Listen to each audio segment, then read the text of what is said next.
So, this is the Time for All Ages. What normally happens during the Time for All Ages? A story, yeah. And normally I'm standing down there, right? And somebody, often me, tells a story. Sometimes there's a wonder box. It's not always a story. Sometimes it's a reflection. We've done science experiments. We had somebody walk on eggs once. That didn't go well. So, why do we do this? That's not a question for you. I'm going to answer it.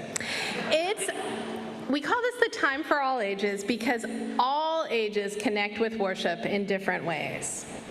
Did you know that the word worship means that which is worthy of our attention? So, for UUs, when we gather in worship, we are saying, this time together is important. These things that we do together are important. It feels good to be together on Sunday morning, doesn't it? It feels good sometimes to settle our bodies down and have a little bit of time where we're quiet, and some time where we're singing, and some time where we're listening to music. It's good to share our resources, our money, with organizations that are helping the community. It's good to learn from people who speak and share their experiences, including the minister. Those things are worthy of our time and attention. And we know that we're all different. So some of us get a lot from the music, and some of us get a lot from the sermon, and some of us get a lot from the quiet moments, and some of us get a lot from the story. Everyone can hear a story.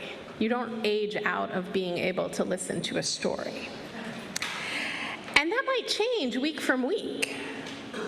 But we want to make sure that we have something in worship that everyone can connect to. Today, Rev Laura is going to tell our Time for All Ages.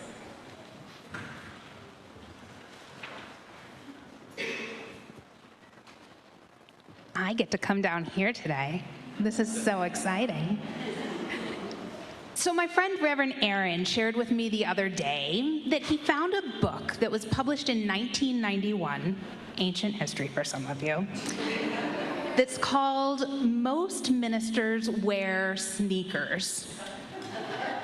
Is that a surprise to anyone? Is anybody shocked that sometimes ministers wear sneakers? I don't think so. There's even a page, get ready for this, that says most ministers wear sneakers to work at one time or another. Gasp, who knew? Oh my gosh. Maybe my favorite page, though, is the one that says, sometimes ministers sit at a desk and read big books that don't have any pictures in them. Sometimes ministers just sit at their desks and we don't know what they're doing or thinking. So let's be honest, have you ever sat at home or at school and kind of looked off into space and nobody could quite tell what you were doing? Raise your hand if you've ever done that. Absolutely. I wouldn't say that's technically part of my job description, but if the authors are going to mention it, it is technically not untrue. What I think this is trying to get at, though, is that ministers are regular, ordinary people. We wear sneakers, and we stare off into space, and we have to go grocery shopping and get the oil in our car changed, and we have to wash the dishes just like everyone else. But there are a few things that are really special about ministry, and some things that are really special about being a minister. Ministry means caring for people. A minister listens when people are sad or worried or need help, and celebrates with you when there is something joyful in your life.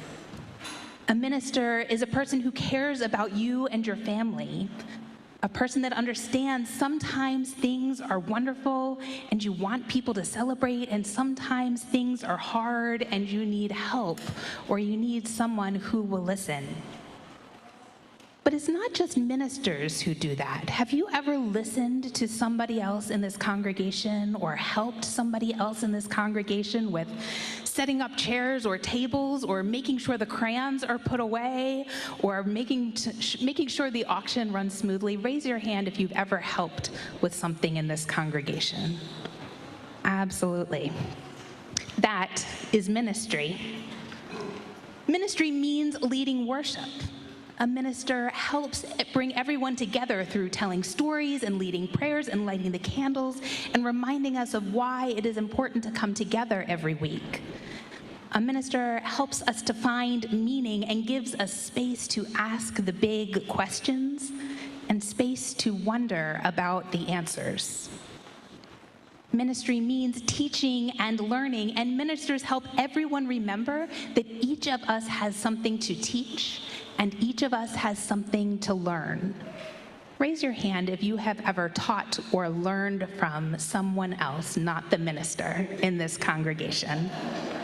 Absolutely, that is ministry. And ministry means remembering to care about each other and about the world. When there are injustices happening in the world, whether it's something unfair that is happening close to home or something wrong that happens on the other side of the world, ministry helps us remember that we are all connected and we have to work together to create more love and justice for all. So here's the best part that I want you to remember. Ministry doesn't just belong to ministers. Everyone in this community helps care for one another, helps make worship happen, helps with learning, helps us move towards justice. So yes, ministers wear sneakers, and sometimes we stare off into space. But really, the most important part of ministry is that it's something we do all together.